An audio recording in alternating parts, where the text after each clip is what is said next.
I have this cool new tower that's only exclusive to like devs and I guess myself, and it is called the War Machine. Yes, I understand that meme because I say that word a lot in my vids, but this is not at all based on me or something like that. It's just a little exclusive tower that causes the same as the Golden Minigunner, and I will be comparing it to that as well. It costs 2,000 here. Starting price is 2,000. See. Okay, cool. So this is the Minigunner and the War Machine side by side. Now, the War Machine does more DPS but has less range than the Minigunner at the starting prices, because at max, the War Machine will actually have quite the range moves, as we'll see here. The War Machine just spawn killing these little noobs. And as it turns to detail, this looks a lot better, and the turret on here rotates as well. I don't think the turret on the Golden Minigunner will go ahead and rotate. Nope, it does not. It just stays still. The barrels on it, my bad. And versus the War Machine, see, look, they rotate. That's cool. Forgot to mention the price of these are actually very expensive. So 250, 650, 5,000, 12,000, and then all the way to $75,000. But you do get a lot of stuff. 20% damage buff and just overall higher DPS. But the 20% damage buff is pretty cool because if you place down DJ next to it, and you want to max that out as well, that is the range of it. It pretty much has the range of the entire map. And if I put a tower way over here, it'll still get that damage buff in the bottom left, and it is 50% damage buff. So that is quite a lot of damage. And then I put down 2 max War Machines. Apparently they only give themselves 20%, but they give other towers greatly. So now that is 70%.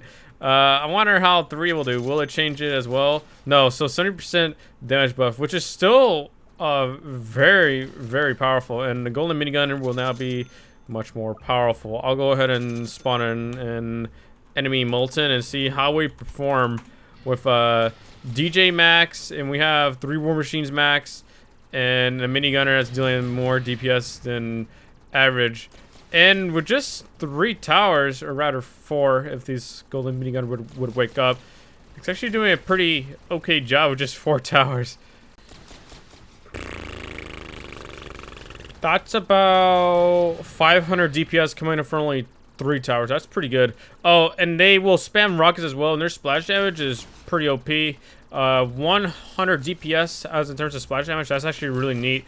The only downside of the War Machine is that, well, they're really pricey, and they also cannot detect stealth. Imagine being the most expensive tower of the game and losing to a stealth guy. How much of a loser can you be? But you can only place down 10 War Machines, and that is it. I will be maxing all these out, and I will not be boosting them whatsoever. I want to see what their base stats look like. And remember, this is almost $1 million I spent, because 75,000 times 10, that's 750,000. Along with the other upgrades, it's probably going to come up close to $1 million. And we're doing about 1,000 DPS. And remember, there is no other towers supporting it. It is just the towers themselves, and that's 9 of them locking on, and they all get a 20% damage buff from themselves as well. Other towers seem to get more. That's kind of weird how they give. Yeah, like this one has Golden Minigunner has a 70% damage buff, but themselves they only give 20. Okay. Imagine being the most expensive tower of the game and losing to 10 health to 25 health zombies.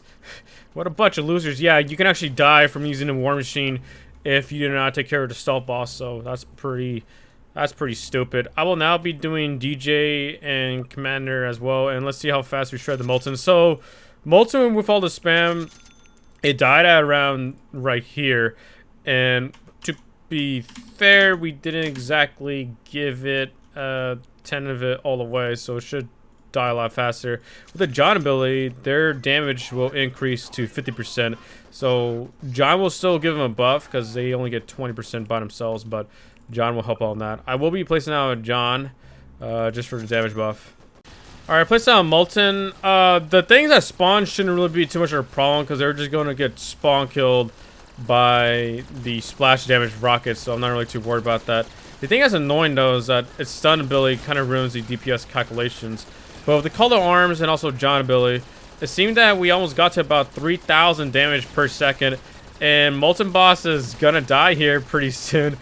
And wow, it died right here. It didn't even make it like across. It just cool. That's 10 War Machines, by the way. To do that with golden minigunners, you probably need probably about 20 or some crap like that. And constantly spam the Call to Arms as well as the John ability as well. I went ahead and spawned in 2 Moltens and see how good we do, because I want to see how much the splash damage can dig. Well, it's just out of range. Cool. Okay, splash damage is dealing about 100, it looks like. Oh, and War Machine can still get stunned. Yeah, it's not exactly stun proof or something like that. It's still can definitely be stunned. And the thing is that I have actually not used an ability yet, so without an ability, it's just gonna die right here, which is still insanely fast. That's kind of good. Imagine if you could place down 20 of these War Machines. Holy crap. Call to Arms and John, and that's probably around 4,000 damage per second we are doing right there. It's just that the numbers are starting to lag up a bit, I think, but still pretty impressive. And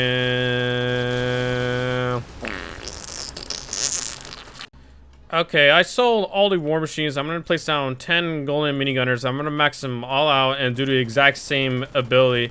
They will struggle for more for sure, because I'm pretty sure the zombies that spawn in are gonna cause them problems. For the War Machines, even if they had the same wave, I don't think it would have been really too much of a problem. Just 2 more golden minigunners, and there we go. Gonna max them all out.